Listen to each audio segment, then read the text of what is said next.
जर आमच्यात मोगलाचं रक्त आहे जर कोणी म्हटलं तर हे आमचा अपमान आहे मराठी मुस्लिमांचा।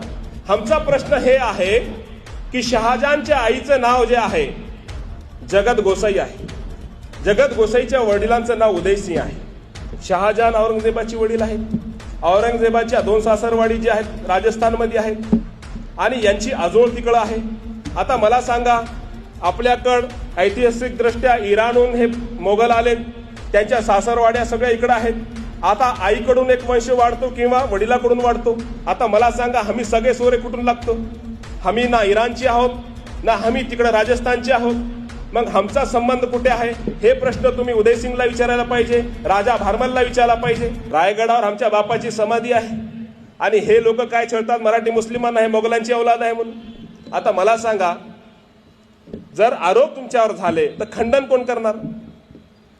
मोगलांची औलाद आहे म्हणून मराठी मुस्लिमांना जर छळण्यात येत असेल तर मला हे सांगावं लागेल की आमचा मोगलाशी कसा संबंध नाही आहे।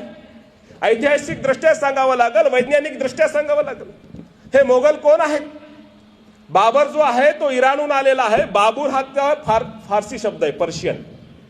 वाघाला पर्शियन मध्ये बाबूर म्हणतात, त्याचं नाव झहिरुद्दीन आहे, बाबूर म्हणतात त्याला, म्हणजे वाघ।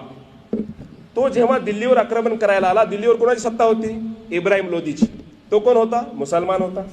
आता हे सांगतात की त्यानं हिंदूवर आक्रमण केलं, तर मला सांगा, जर त्यांनी हे समजून आक्रमण केलं असतं की भारतात हिंदूचं राज्य आहे आणि तो आला दिल्लीला आणि पाहिलं इब्राहिम लोदीचं राज्य आहे, तो काय म्हटला असता? अरे इब्राहिम लोदी, तू तो अपना भाई यार, मेरे को लगा कोई हिंदू राजा है की, चलो सलाम अलैकुम जाता मैं, म्हटला का तो? इब्राहिम लोदीला मारला, तिथं सत्ता केली। आता हा अकबर, बाबरचा हा जो वंश वाढतोय, आता हा त्याचा जो नातू आहे अकबर, त्या अकबरचा विवाह ज्या जोधाबाईशी झालेला आहे, त्या जोधाबाईचे जे वडील आहेत राजा भारमल, त्यांचा भाऊ आहे भगवंतदास। आता बघा, अकबराची पत्नी जोधाबाई त्याच्या भावाचा मुलगा मानसिंग याला सेनापती करते। आम्ही हा विचार केला पाहिजे की मोगलांनी महाराष्ट्रातल्या कोणत्याही मुसलमानासोबत रोटीबेटी व्यवहार केला नाही। आम्ही त्यांच्या सैन्यामध्ये सरदार नव्हतो, त्यांच्या मंत्रिमंडळामध्ये नवरत्न नव्हतो, आम्ही त्यांचे लाभार्थी नाही आहे। आमच्या पूर्वजांनी शिवाजी महाराजांसाठी रक्त सांडलेलं आहे। आता मला सांगा, एखाद्या व्यक्तीला जर म्हटलं की तुझ्या दुसऱ्याचं रक्त आहे, त्याला राग येईल की नाही? वंशासाठी कोणी हे सहन करेल का? ते आमच्या मातेचा अपमान आहे की नाही? जर आमच्यात मोगलाचं रक्त आहे जर कोणी म्हटलं तर हे आमचा अपमान आहे मराठी मुस्लिमांचा।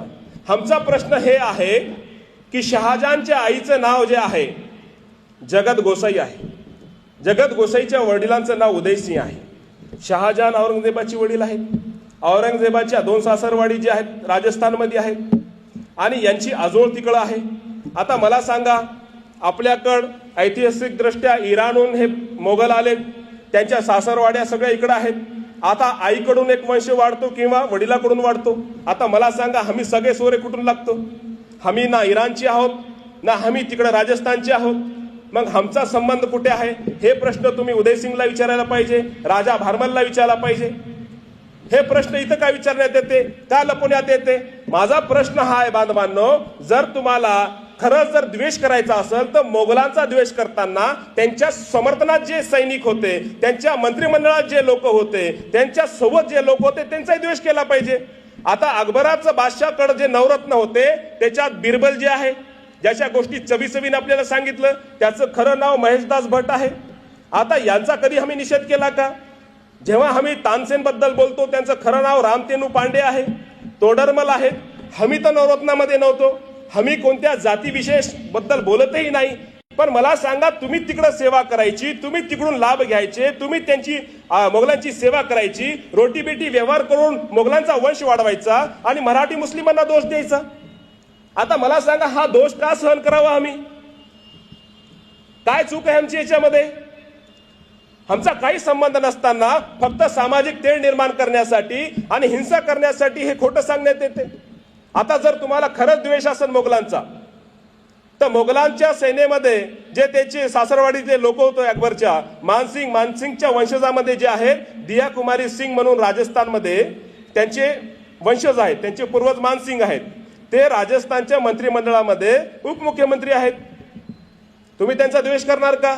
नाही करणार. आता आमचा काही संबंध नसताना आम्हाला मोगल शिक्का जोडण्यात येते. आता मला सांगा, मी हे क्लॅरिफिकेशन देणार नाही तर ह्या बारामतीच्या मुस्लिमाबद्दल तुमचं मत कसं कळेल तुम्हाला काय करायचं ते? अरे आमचा संबंध मधारी मेहतरशी आहे ना. जो मधारी मेहतरची औलाद आहे त्याला जर मोगलाची औलाद म्हणणार तर राग नाही येणार का? तसा आम्ही भेदभाव करणार नाही, आम्ही वर्णवाद करणार नाही, आम्ही जातीवाद करणार नाही.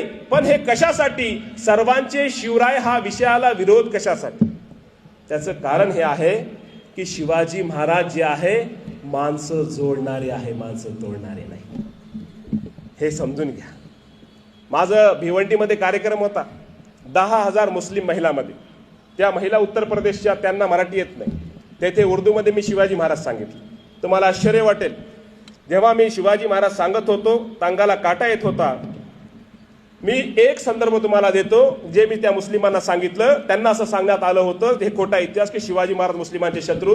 मी त्यांना हे सांगितलं की शिवाजी महाराजांचा एक आदेश आहे, जर तुम्ही पानवट्या शेजारी बसलेले असाल तरी पण पानवट्याचं पाणी गरजेपेक्षा जास्त खर्च करू नका, सांडू नका. मी म्हणलं, जे शिवाजी महाराज पानवट्याचं पाणी गरजेपेक्षा जास्त सांडण्याची परवानगी देत नाही, ते निष्पापाचं रक्त सांडण्याची परवानगी कशी देते? काय उत्तर आहे याचं? शेवटी त्यांचं एकच उत्तर होतं, हमको नहीं पता था शिवाजी महाराज इतने नेक है. शिवाजी महाराज